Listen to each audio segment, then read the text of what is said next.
বক্তব্যের শুরুতে আমি যখন ইউসিএল আমি প্রথম পিএইচডি জন্য আমার ফাইনাল এক্সামিনেশন আমি দিতে যাই, তখন আমাকে জিজ্ঞেস করেছিল যে তোমার পরিবারে কয়জন সদস্য আছে। তো আমি বলেছিলাম 1 মিলিয়ন। আপনারা সারা বাংলাদেশে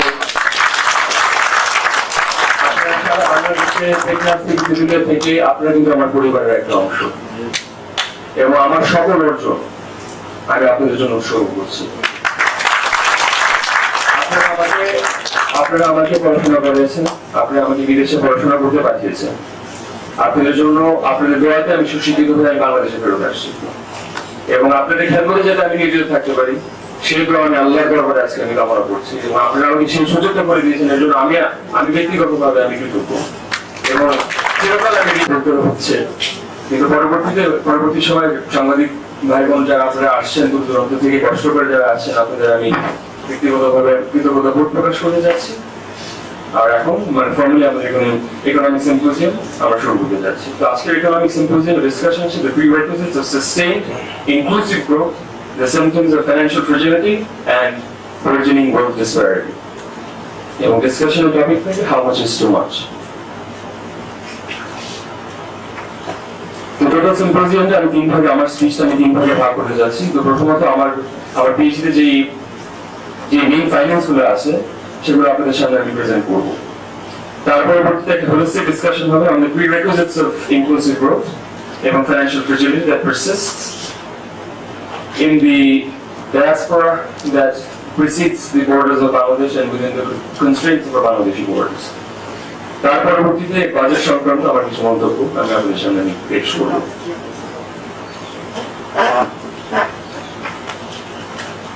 আমি আমার এখন PhD abstractটা আপনাদের সামনে আমি তুলে ধরতে চাইছি। So this thesis examines the impact of financial integration on growth, on poverty and inequality and crises. Our প্রথম chapter surveys the theoretical linkages proposed in the literature between financial integration and growth, poverty and inequality and crises. Chapter 2 examines the impact of financial integration on growth using a panel data set over a country's data size of 175 countries over the time period of 1970 to 2013. Predominantly the data sets were collected from 10 world tables, the IMF, the International Monetary Fund, and the World Bank data sets. My supervisor, Dr. Rafael Espinoza, is a chief economist at the IMF in a division of development studies. And my other supervisor, Dr. Yulia Korostelova, she's Belarusian, and she's a prominent economist at UCL as well as the EBRD. The two models that have been used in my thesis are the panel threshold regression model and the logistic transition smooth regression model. So this was an extensive exercise, a holistic exercise, a mathematical, technical, econometric exercise that I've used using Stata and MATLAB, as well as RATS to an extent, to determine the results that I've enriched in my thesis. The thesis that is presented to you today is an abridged version of the thesis, because the original thesis is about 2,000 pages, because behind this thesis I have about 500,000 lines of codes. The key findings from chapter 2 was that for developing countries, and this is a very short synopsis, that for developing countries, a high threshold level is observed, above which increasing openness, so increasing financial liberalization, increasing financial openness is actually severely damaging to growth. On the contrary, for emerging market economies, with increasing financial liberalization, growth appears to increase both below and above the certain specified threshold. For transition economies, however, we have observed a very low threshold level, but above this threshold, increase in financial openness actually results in decreasing growth. Chapter 3 looks at the impact of financial integration on poverty and inequality using 79 developing countries. So this was a more tailored approach as to what are the ramifications of financial integration, what are the ramifications of capital account openness on poverty and inequality. We understand the ramifications on growth, but we also wanted to dissect the ramifications on poverty and inequality. What was observed was, I used the panel threshold regression methodology as well as the logistic smooth transition regression methodology, and I found that a low threshold level was observed for the impact on poverty. the results below the threshold were inconclusive, but above the threshold we found that increasing openness actually does decrease poverty. And I measured poverty through absolute terms, I measured poverty through extreme poverty, I also measured poverty through relative poverty for $1.90 and $3.10. And when measuring the impact on various income groups, so this is the richest 10% and 20% and the poorest 10% and 20%, below the threshold that was found, up until a certain level of financial openness, below the threshold that was found, increasing openness actually increases income share of all income groups, so including the rich as well as the poor. However, once you cross a certain threshold, the income share for the richest 10% and 20% increase. However, the income share of the poorest 10% and 20% actually decrease. And this goes to show that after a certain level of financial integration, after a certain level of financial integrity that persists in financial markets, after a tipping point is surpassed, it is observed that increased openness results in increased inequality.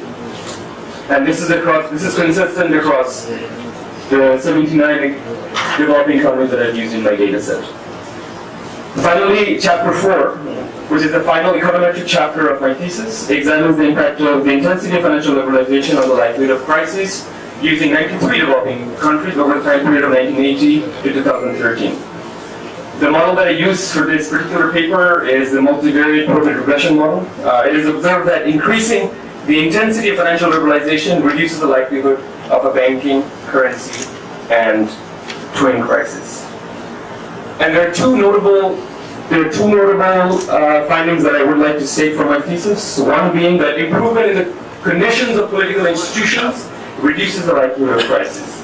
However, rising political polarization in the form of greater percentage of opposition seats in parliament, for instance, actually increases the likelihood or susceptibility or financial fragility of the economy. So that is a brief synopsis, a very, very brief synopsis of my thesis put together in less than 4 paragraphs. Even though the thesis is close to 120,000 words, I have tried to put it together in 300 words. So please forgive me that I have not been able to go into much greater detail.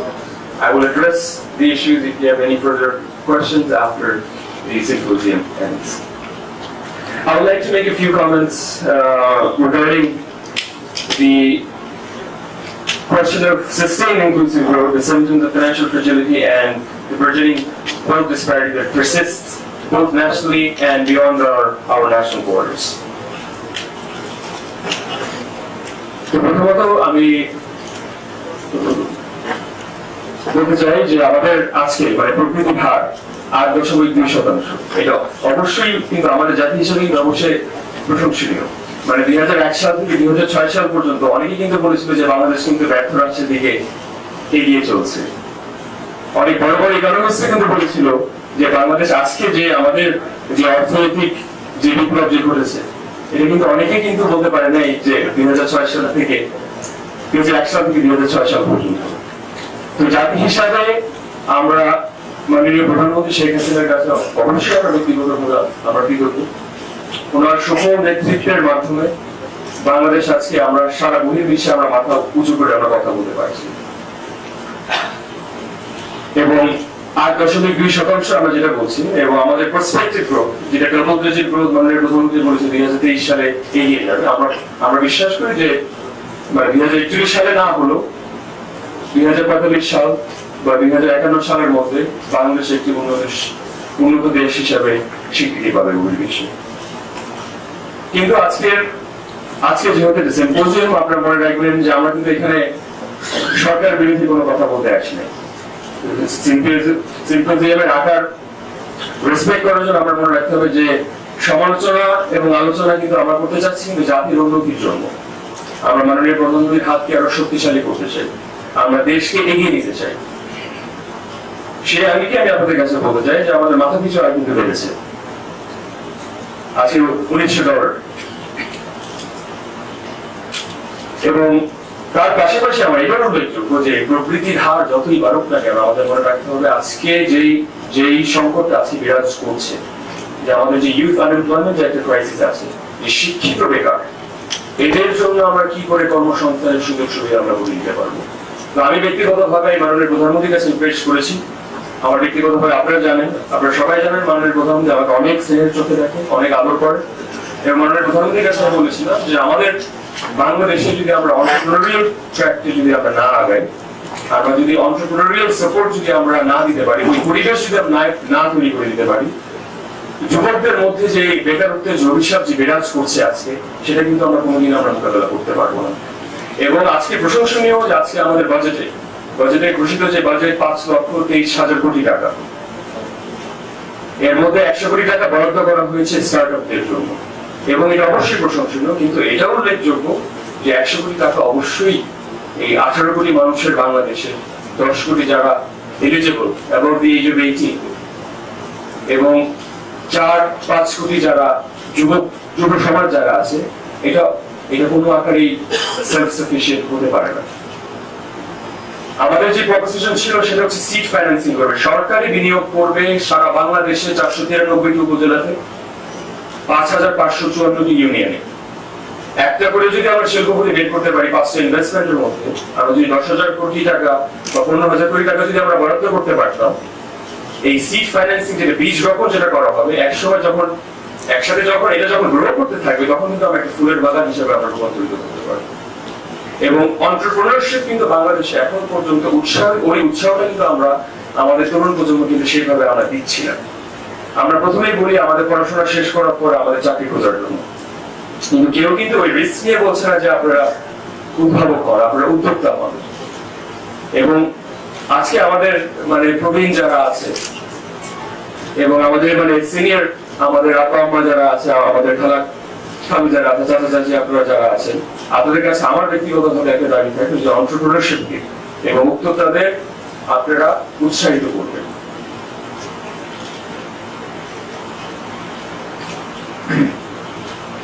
তার পাশাপাশি মাননীয় প্রধানমন্ত্রীর কাছে আমি পেশ করেছিলাম যে আমাদের একটা যুব কর্মসংস্থান মন্ত্রণালয় দরকার। এই যুব কর্মসংস্থান মন্ত্রণালয় যদি গঠন করা হয়, এই স্টার্টআপ ফাইন্যান্সিং করতে আমাদের সুবিধা হবে। কারণ যুবকদের যদি আমরা কর্মসংস্থান না দিতে পারি, আমরা চাচ্ছি না যে বহির্বিশ্বে বাংলাদেশকে তারা যাতে কোনো সময় লেবেল করতে না পারে যে জবলেস গ্রুপ যাতে কোনো সময় না বলতে পারে, কর্মসংস্থান বিহীন প্রবৃত্তি যাতে কোনো সময় তারা না বলতে পারে, সেদিকে আমাদের খেয়াল রাখতে হবে। এবং একই সাথে আমি স্টার্টআপ নেশনের কথা শেষ করার আগে আমি একটা কথা বলতে চাচ্ছি যে আমরা এখন 4th ইন্ডাস্ট্রিয়াল রেভলিউশনে আমরা এখন পা দিচ্ছি। আমাদের যে 4G থেকে 5G যে ট্রানজিশনটা হবে, সেটা কিন্তু ভার্চুয়াল রিয়ালিটি আমাদের সামনে চলে আসবে, আমাদের অগমেন্টেড রিয়ালিটি আমাদের চলে আসবে, সবকিছু কিন্তু রিয়েল টাইমে হবে। একাডেমিক ইনস্টিটিউশন, হেলথ কেয়ার, এই টোটাল ফ্যাসিলিটি কিন্তু আমরা দেখে যাবে বিরাট বড় একটা বিপ্লব কিন্তু ঘটবে। আমরা যদি যুগের সাথে যদি আমরা তাল মিলাতে চাই, ইমিটেশন গেম খেলে কিন্তু চলবে না। আমাদের উদ্ভাবক কিন্তু বাংলাদেশ থেকে কিন্তু আমাদের তৈরি করতে হবে। এবং মাননীয় প্রধানমন্ত্রী প্রেস কনফারেন্সে সুন্দর কথা বলেছে যে আমাদের যুদ্ধ কিন্তু আমাদের নিজেদের মধ্যে করলে চলবে না, যুদ্ধ কিন্তু ধ্বংসের জন্য করলে কিন্তু চলবে না, যুদ্ধ করতে হবে সৃষ্টির জন্য। এবং প্রতিযোগিতামূলক আমাদের উদ্ভাবকরা যদি প্রতিযোগিতামূলক ভাবে যদি চিন্তা ভাবনা ওই মেন্টালিটি নিয়ে যদি নামতে পারে, আমি বিশ্বাস করি যে বাংলাদেশ একটা সাকসেসফুল একটা থ্রাইভিং স্টার্টআপ নেশন হিসেবে রূপান্তরিত হতে পারে।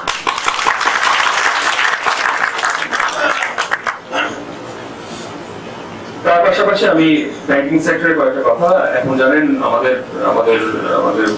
যুব সমাজের মধ্যেই না, কিন্তু আমাদের সাধারণ জনগণের মধ্যে কিন্তু ব্যাংকিং সেক্টর নিয়ে নানা ধরনের সমস্যা অবশ্যই বিরাজ করছে। এটা স্বীকৃতি দিতে হবে, কারণ ব্যাংকিং সেক্টরে আজকে কমার্শিয়াল ব্যাংকিং সেক্টরে মাননীয় প্রধানমন্ত্রী যেই দিক নির্দেশনা দিয়েছে যে সিঙ্গেল ডিজিট লেন্ডিং ইন্টারেস্ট রেটে নিয়ে আসবে। এখন আমাদের যে সবচেয়ে বড় প্রবলেম যেটা এখন বর্তমানে এসে বিরাজ করছে, সেটা হচ্ছে ফাইন্যান্সিয়াল ইনক্লুশন। এখন এক শ্রেণী পেশার মানুষই কিন্তু তারা লোন নিচ্ছে, এক শ্রেণী পেশার মানুষই কিন্তু দেখা যাচ্ছে যে বিনিয়োগ করছে। কিন্তু আমরা কি করে মুফাসসল থেকে আমরা উদ্যোক্তা তুলে নিয়ে আসতে পারবো, কি করে আমরা তাদেরকে আমরা অ্যাট্রাক্ট করতে পারবো যে এই ব্যাংকিং সেক্টরে যাতে আমরা যাতে মডার্নাইজ করতে পারি, এই ফাইন্যান্সিয়াল প্রোডাক্টস, ফাইন্যান্সিয়াল ইনস্ট্রুমেন্ট যাতে সাধারণ জনগণের কাছে আমরা যাতে নিয়ে যেতে পারি, এর সুফল, এই ফাইন্যান্সিয়াল ইন্টিগ্রেশন এবং বিশ্বায়নের যুগের যে সুফল, এটা যাতে সাধারণ জনগণ যাতে ভোগ করতে পারে। এবং আমি ব্যাংকিং সেক্টর এবং যারা জড়িত আছে, আমি মাননীয় প্রধানমন্ত্রীর কাছে আমি আবেদন করছি এবং বর্তমান সরকারের কাছে আবেদন করছি যে অবশ্যই একটা কমিশন গঠন করা উচিত। আর ঋণ খেলাপিদের নিয়ে একটা কথা আপনারা জানেন যে এখানে বলা হচ্ছে এখন অনিচ্ছাকৃতভাবে ঋণ খেলাপি আছে, মাননীয় প্রধানমন্ত্রী বলেছে, এবং ইচ্ছাকৃতভাবে ঋণ খেলাপি আছে। এখন দেখেন অনিচ্ছাকৃতভাবে ঋণ খেলাপিরা কোনো সময় চায় নাই তারা যে ঋণ খেলাপি হওয়ার জন্য। এখন শত শত বাংলাদেশে কিন্তু ঋণ খেলাপি আছে। তো এখন সবাইকে যদি আমরা দেউলিয়া ঘোষণা করে দিই, বাংলাদেশের ফাইন্যান্সিয়াল সিস্টেম কিন্তু টোটালি কোল্যাপস করবে, সেটাকে কিন্তু আমার স্বীকৃতি দিতে হবে। তাই আমাদের মনে রাখতে হবে যে রাষ্ট্র কিন্তু একটা পরিবার, সবাইকে উৎসাহিত করে, সবাইকে একত্রিত বলে একতার সাথে নিয়ে কিন্তু আমাদের এগিয়ে যেতে হবে। তার পাশাপাশি আমি একটা কথা উল্লেখ করতে চাই যে বাংলাদেশ সেন্ট্রাল ব্যাংকের ক্ষমতায়ন এবং সার্বভৌমত্ব আমাদের অবশ্যই সমর্থন করতে হবে। এটা মনে রাখতে হবে যে এটা কিন্তু গভর্নমেন্ট অফ বাংলাদেশ এবং সেন্ট্রাল ব্যাংক অফ বাংলাদেশ আলাদা কিন্তু দুটো প্রতিষ্ঠান, এবং প্রাতিষ্ঠানিক যদি আমরা সার্বভৌমত্ব যদি আমরা সংরক্ষণ করতে পারি, আমাদের কাছে ইকোনমিক এবং মনিটারি পলিসি এবং ফিসক্যাল পলিসির যে আউটপুট এবং রেমিফিকেশন, সেটা আমরা একদম তৃণমূল পর্যায়ে পাবো। নেক্সট 5 বছর পরে, 10 বছর পরে এই সুফল আমরা দেখতে পাবো। আমার থার্ড কম্পোনেন্ট আমার ডিসকাশন, বৈষম্যের যে হার, সেটা আমি মাননীয় প্রধানমন্ত্রীর কাছে আমি দাবি করেছিলাম, এবং আমাদের নির্বাচনী ইস্তেহারে কিন্তু ছিল যে বৈষম্য আমাদের মনে রাখতে বাংলাদেশের স্বাধীনতার চেতনার ভিতরে, আমাদের মূলনীতির ভিতরে কিন্তু সমাজতন্ত্র নিহিত আছে, আমাদের রক্তের শিরায় শিরায় কিন্তু সমাজতন্ত্র আছে। তো আমাদের মনে রাখতে হবে যখনই আমরা একটা সেন্টার রাইট, একটা ক্যাপিটালিস্টিক মডেল আমরা অ্যাডপ্ট করছি, আমরা যদি মধ্যবিত্ত এবং নিম্ন মধ্যবিত্তকে যদি আমরা ওভারলোড করে যাই, একটা সামাজিক সংকট কিন্তু অর্থনৈতিক সংকটে এবং একটা রাজনৈতিক সংকটে কিন্তু রূপান্তরিত হতে পারে। এবং এই ক্লাস স্ট্রাগলটা যাতে কোনো সময় না হয়, বৈষম্যের হার যদি না বাড়তে থাকে, সেই দিকে আমার ব্যক্তিগতভাবে একজন অর্থনীতিবিদ হিসাবে এবং একই সাথে বাংলাদেশের একজন সচেতন নাগরিক হিসাবে আমার মাননীয় প্রধানমন্ত্রীর কাছে আমার ব্যক্তিগতভাবে দাবি রইল। তার পাশাপাশি আমাদের যদি উন্নত দেশ হিসাবে যদি আমরা রূপান্তরিত হতে চাই এবং মধ্যমানের দেশে যদি আমরা স্বীকৃতি পেতে চাই, সেদিকে আমাদের মনে রাখতে হবে যে শিল্পের বহুমুখীকরণ এবং একই সাথে রপ্তানির বহুমুখীকরণ কিন্তু এখন সময়ের দাবি। কারণ এখন দেখেন আমাদের ডিপেন্ডেন্সি কিন্তু এখন $15 বিলিয়ন আছে কিন্তু আমাদের রেমিটেন্স থেকে, আর আরেকটা আমাদের ডিপেন্ডেন্সি আছে যে আরএমজি সেক্টর। কিন্তু যখন 3D প্রিন্টিং যখন চলে আসে, যখন ভার্চুয়াল রিয়ালিটি চলে আসে, যখন আর্টিফিশিয়াল ইন্টেলিজেন্স চলে আসে, আমাদের আরএমজি সেক্টর যখন একটা সময়, এটা 10 বছর হোক, 15 বছর হোক, 20 বছর হোক, আমরা যদি অল্টারনেটিভ যদি আমরা না সিক করি, আমাদের এত বড় একটা এক্সপোর্টের একটা রেভিনিউ যে সোর্স, ফরেন কারেন্সি রিজার্ভের এত বড় একটা সোর্স, সেটা কি হবে? আমাদের তো বিকল্প অবশ্যই আমাদের খুঁজতে হবে। এবং এটা লেটার বলেন, এবং মাননীয় প্রধানমন্ত্রী, আমি জানি অনেক অর্থনীতিবিদরা সমালোচনা করেছে যে স্মার্টফোনের জন্য কেন ট্যাক্স ইমপ্লিমেন্টেশন করা হলো, কিন্তু দেখেন আমাদের যে দেশীয় যে পণ্যগুলো আছে, তাদেরকে তো আমাদের গ্রো করতে দিয়ে ওই সুযোগ সুবিধা করে দিতে হবে। এবং ওই স্মার্টফোন ট্যাক্সে মাননীয় প্রধানমন্ত্রীকে আমি কংগ্রাচুলেট করতে চাই, এবং বাজেটের যে সিদ্ধান্ত নেওয়া হয়েছে আমরা অবশ্যই আমরা স্বীকৃতি দিতে চাই যে দেশীয় পণ্যকে আমাদের অবশ্যই প্রাধান্য আমাদের দিতে হবে। কারণ আমাদের যদি আমার ফাউন্ডেশন দরকার, আজকে আমি 10 তলা বিল্ডিং করবো, কিন্তু আমার যদি ফাউন্ডেশন না থাকে, আমি তো 3 তলার পরে যেয়ে কিন্তু আমি করতে পারবো না। এবং আরেকটা গুরুত্বপূর্ণ বিষয় যেটা আমার অল্প করে আমি চলে যেতে চাচ্ছি আজকে, সেটা হচ্ছে আমাদের বিকেন্দ্রীকরণ। আমার ব্যক্তির দৃষ্টিতে আমাদের মনে রাখতে হবে যে সারা বাংলাদেশে 493টি উপজেলা আছে, 64টি জেলা আছে, 5554টি ইউনিয়ন আছে। তো আমরা বলছি না যে উপজেলা পর্যায়ে আমরা এখানে মেগা সিটি রূপান্তরিত করতে, কিন্তু প্রত্যেকটা জেলাতে যদি আমরা মহানগর হিসাবে রূপান্তরিত না করতে পারি, এই ডিসেন্ট্রালাইজেশন প্রসেস কিন্তু কোনো সময় সাকসেসফুল হবে না। আপনারা জানেন যে আমার জন্ম কিন্তু ঢাকায় হয় নাই, আমার জন্ম কিন্তু যুক্তরাজ্যে হয় নাই, আমার জন্ম হয়েছে সদরপুর উপজেলা একটা গ্রামে। আমি কিন্তু মুফাসসল থেকে উঠে এসেছি। আমার বন্ধু বান্ধব ছিল মুফাসসলে, ওখানে যারা ছেলে মেয়েরা যারা ছিল। আমি ফরিদপুর জেলায় 700টি গ্রামে আমি নিজ পায়ে হেঁটে গিয়েছি। আমি সারা বাংলাদেশে 700টা ইউনিয়নে গিয়েছি, 100টা উপজেলাতে গিয়েছি, 25টা জেলাতে আমি নিজ পায়ে আমি হেঁটে গিয়েছি। তো ওই ব্যক্তিগত অভিজ্ঞতা থেকে আমি একটা কথা আমি বলতে পারি যে সাধারণ জনগণের কাছে আমাদের কিন্তু এই মেসেজগুলো এবং এই সুফলটা আমরা যাতে পৌঁছে দিতে পারি, সেই দিকে আমাদের খেয়াল রাখতে হবে। যতই থিওরিটিক্যাল ডিসকাশন আমরা করি না কেন, আর্মচেয়ারে বসে পাওয়ার পয়েন্ট টেবিল দিয়ে, আমাদের কথা হচ্ছে যে সাধারণ জনগণ কি এর সুফল কি পাচ্ছে নাকি পাচ্ছে না, সেই দিকে আমাদের খেয়াল রাখতে হবে।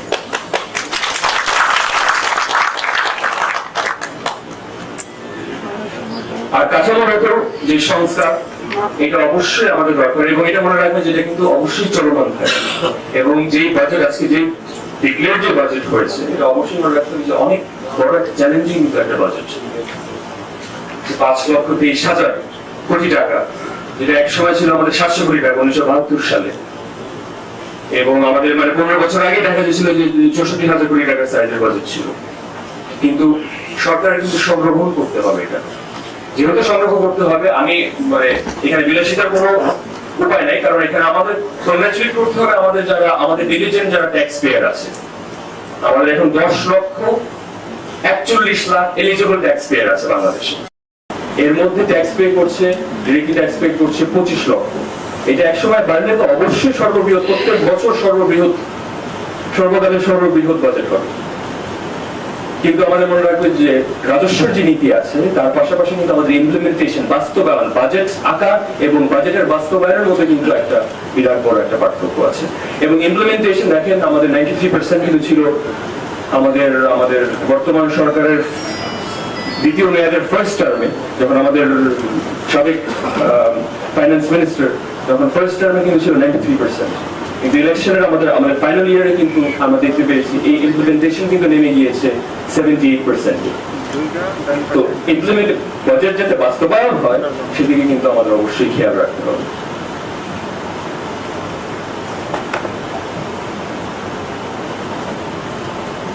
এবং বাজেটের একটা প্রশংসনীয় যে একটা ফ্যাক্টর, সেটা হচ্ছে আমাদের দীর্ঘ 9 বছর পর আজকে এই যে 2,900 এমপিও ভুক্ত করাতে আজকে 75,000 কর্মচারী, আর মধ্যে সাহসী সিদ্ধান্ত কিন্তু এটা মাননীয় প্রধানমন্ত্রী নিয়েছে, অনেক সাহসী সিদ্ধান্ত। এবং আমার গ্রামে, আমার উপজেলাতে আমি কিন্তু অনেকেই জানি যারা ফরিদপুর জেলা থেকে, তারা কিন্তু এমপিও ভুক্ত হওয়ার জন্য অনেকবার আবেদন করেছে। তো 10-12 হাজার থেকে মাননীয় প্রধানমন্ত্রী 3,000 দিয়েছে এই সাহস করে। আজকে 17% বাজেটের অ্যালোকেট করা হচ্ছে এডুকেশন খাতে, অবশ্যই এটা আমাদের কংগ্রেচুলেট করা উচিত। এবং ক্রিটিসিজম আপনারা মনে রাখবেন, ক্রিটিসিজম কিন্তু সবসময় ডিস্ট্রাকটিভ ক্রিটিসিজম মেন্টালিটি হলে কিন্তু ওটা কিন্তু সমস্যা, সবসময় কিন্তু ধ্বংসের দিকে কিন্তু আমরা সবসময় এগিয়ে যাবো। কিন্তু ক্রিটিসিজম হতে হবে কনস্ট্রাকটিভ। দেশটা তো আমাদের, বাঁচতে হবে তো আমার, দেশে তো থাকবো আমরা। এবং ওয়েলথ ডিসপ্যারিটির জন্য আমি আগেও একটা কথা বলেছি, এবং বাজেটের আকারে একটা কথা, যেটা এখন আমরা দেখতে পাচ্ছি যে নানা জায়গায় আপনারা আমাকে পার্সোনালি এখন দেখতে পারেন যে আমার ব্যক্তিগত ইমেলে আমি 5,000 থেকে 7,000 আমি ইমেল পাই যে আমার মতবাদ কি রংপুর নিয়ে, আমার মতবাদ কি সিলেট নিয়ে। আপনাদের কাছে একটা প্রশ্ন যেটা আপনারা বারবার জিজ্ঞেস করেছে, সেটা হচ্ছে ঋণ খেলাপিদের নিয়ে, এবং কারো টাকা কি মানে সাদা টাকা করা যায় নাকি, কিভাবে যায় না।